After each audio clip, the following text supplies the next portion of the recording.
Everyone has their number one favourite movie, but if someone came up to me and told me what was their favourite movie, they'll most likely say something like Child's Play, Spider-Verse, Tenet, Harry Potter, and Jaws. But if I were to tell you what is my number one favourite movie, it's a movie that is so underrated that most people don't even know about it. And if you do know about it, then I am really pleased. So, without further ado, my number one favourite movie of all time is Jack the Giant Slayer. This movie still amazes me to this day, and today I'm going to be talking about the stuff that made this film great. I was 4 years old back in 2009, and I was very into CBeebies during that time. I was watching the Storytime part on CBeebies, and that's when I stumbled across Jack and the Beanstalk, and I was so fascinated with it that I ended up falling in love with it. 2012 rolled along, and I was watching Jack and the Beanstalk on YouTube constantly, and that's when I was starting to grow quite obsessed with it. And it was YouTube where I found the first ever trailer for Jack the Giant Slayer, and I remember watching it every single day up until 2013 came along. By the time 2013 came along, I just watched the movie, and now I'm going to tell you why I love it. And let's get to Jack the Giant Slayer. What better place to start than the soundtrack? The soundtrack, in my opinion, is easily the best part of the entire film. I won't play the music here in this video because of copyright reasons. So I will pin a link in the description down below, and let me know what you think of it. The soundtrack was performed by John Ottman, the same guy who did Astro Boys, and I'm not exaggerating this by any degree, but Jack the Giant Slayer's soundtrack, I can't think of a better soundtrack than Jack the Giant Slayer's. No other movies can compare to it, well, except for Star Wars.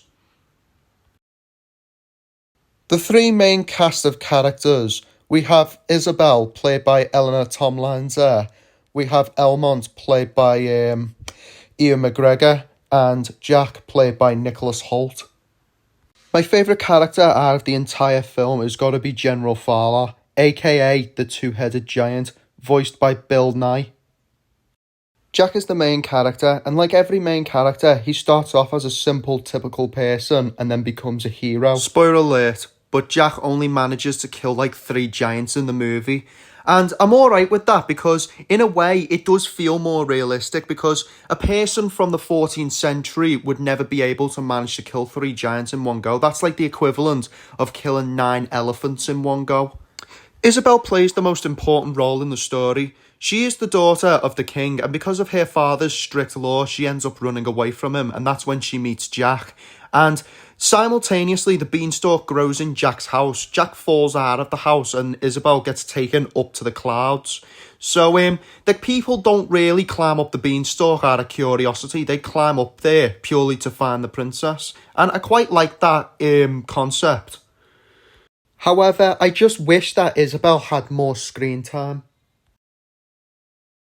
Elmont, I have the least to say about. He is played by the legendary Ewan McGregor, and he accompanies Jack on his quest to find Isabel. They both find Isabel, but Jack climbs along down with her, and Elmont stays behind and tries to fight the bad guy to steal the crown.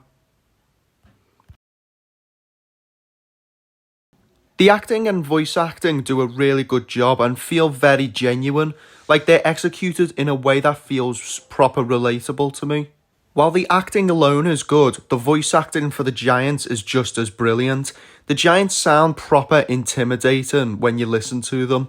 Like I said at the beginning, General Farlow is a Siamese. He has a one head that is fully developed and is easy to talk and all that, while the other head, the small one, is not as developed and doesn't really talk properly. And I quite like that detail, or concept should I say.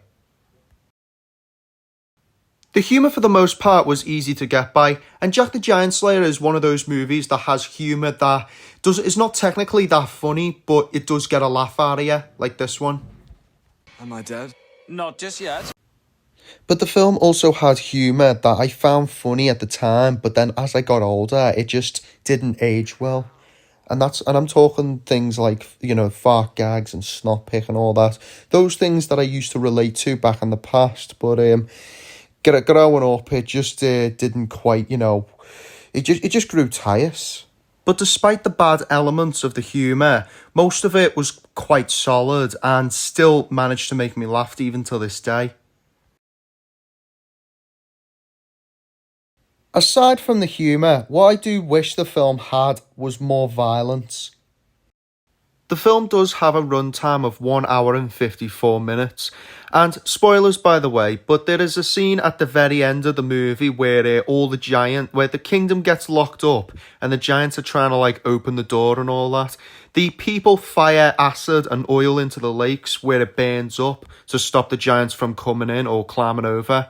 Now, I think it would have been cooler to see the giants jump over the entire wall and just start attacking the people. That would have been a really cool concept, if I'm being honest. But nothing is going to stop me from liking this film, because despite all the flaws, this film still captivates me to this day. Deep down, the film is kind-spirited. It holds a special place in my heart. And it has the best soundtrack I've ever heard out of any music, gorgeous action scenes, an intimidating villain, a boss villain death, and so on. And that is my thoughts on Jack the Giant Slayer. So if you haven't seen it, I do recommend checking it out.